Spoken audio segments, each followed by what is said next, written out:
I had his legs straight before because I was assessing his hips and stuff. When I'm assessing the upper body, I like to have the legs bent because it puts the spine in a little bit more neutral position. You can't really see here, but Joe's rib cage is down, which is good. Can you just arch your back for me?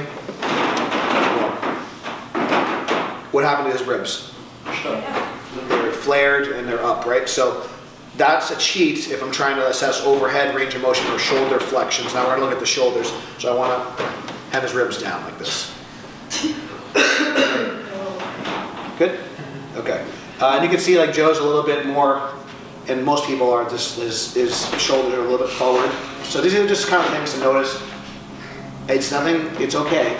You're not gonna die, you're not gonna die, okay? But it's just things that you should notice as a coach, right?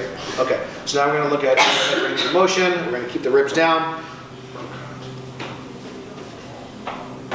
So we don't really do a lot of overhead pressing in our programs anyway, but so Joe, overhead pressing might be a little bit of a challenge right now because he can't get his arm all the way down. Now if he flares his ribs, that's cheating.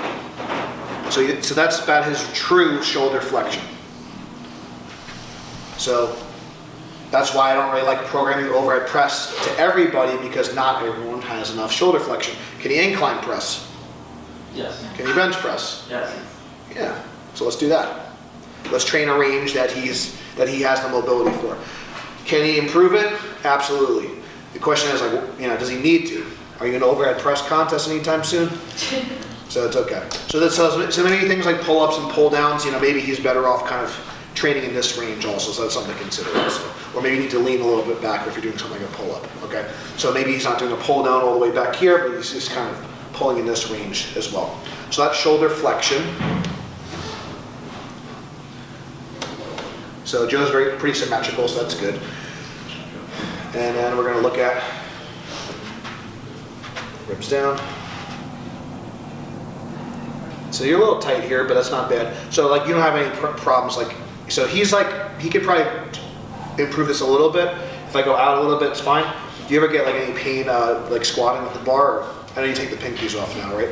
Yeah. So he's like close to like, what I would say is like, I don't want to use the word normal. Close to what's, I guess, optimal. So I'd like to see his hand touch the table, because that's going to kind of mimic the position you would need for like a low bar squat. So you tend to carry the bar a little higher, I would say. So he might not be able to low bar, like have a super low bar position, because he doesn't have a ton of external rotation. He's got a good amount, but not a ton, okay? A lot of internal, and I'll explain why that's important. A little slightly bit better on this side, a lot of internal. Okay, so if I have a lot of internal rotation, that's going to allow me to keep my shoulders back in something like a close grip bench. So he has potential to train the close grip bench a lot closer than well, I'm just telling you, I don't have a lot of internal rotation.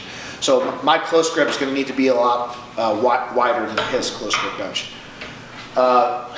His bar position on a squat is going to need to be higher than the average person, because he doesn't have a crazy amount of external rotation, okay? So can I overhead press? Yes. Yeah, so it's probably okay, right? Can I low bar squat? For sure. Yeah. Close grip bench? Not great.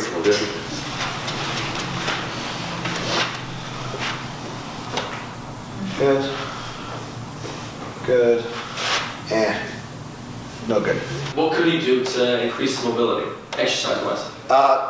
It's a very long conversation, but in general, so I could maybe potentially, attack it from a tissue standpoint. So maybe I need to do like massage or soft tissue here to lengthen this. Maybe I need to try to lengthen this pec.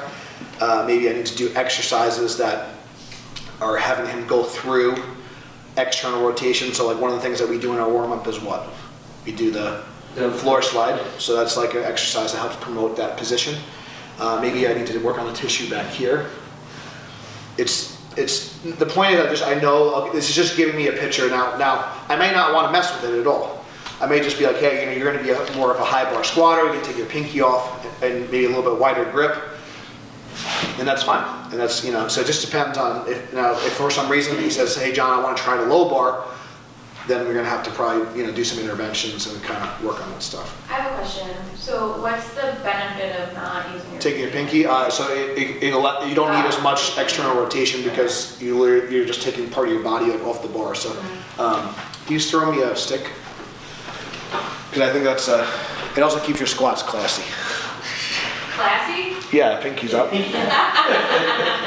So you can see like here so now I have more freedom to get my elbows more under the bar and I can get more, then if I'm here, my elbows, it just starts to come up slightly higher.